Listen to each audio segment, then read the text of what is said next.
Hello， 你哋好。最近有幾位朋友分別都問我，住響斗門、住響尖峰南或者白蕉，又或者湖心路嗰邊，想買山姆會唔會有貨送㗎？原來呢，身邊好多朋友都唔知道，山姆喺斗門係有極速達送貨服務。好多人都以為一定要住喺香洲或者金灣先至有得送貨，其實唔係嘅。山姆嘅極速達服務好方便，買滿99蚊就免手重運費，而且大部分商品都係屬於極速達嘅範圍，最夜可以送貨到10點鐘，通常1個鐘內就可以送到，都幾快幾方便嘅。除咗大家平時去山姆必定會掃貨嘅蛋糕、飲品或者洗衣液啊、油啊、廁紙啊等等之外，其實仲有好多日用品，又或者買餸都有得送貨嘅。我自己有陣時懶得出街，又或者成個星期都落雨，唔想出門口，都會向山姆嗰度買餸，然之後叫佢哋送到你屋企門口。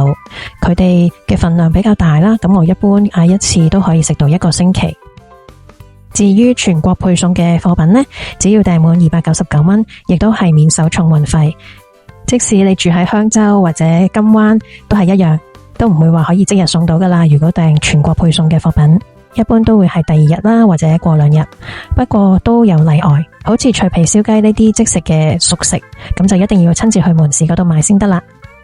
如果大家唔係追求要去門店湊下熱鬧啊，同人逼下摸下件貨品嘅話呢，咁下次返斗門之前，可以預先響山姆個 app 嗰度落單，預約好送貨嘅時間，咁返到嚟斗門屋企就即刻可以收貨啦。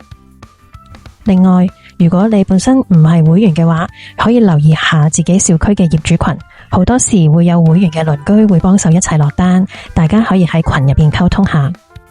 呢個山姆極速達嘅 tips 就講到呢度啦，歡迎你哋都訂閱我，俾個 like 我，留言同埋分享，多謝，下條片再見。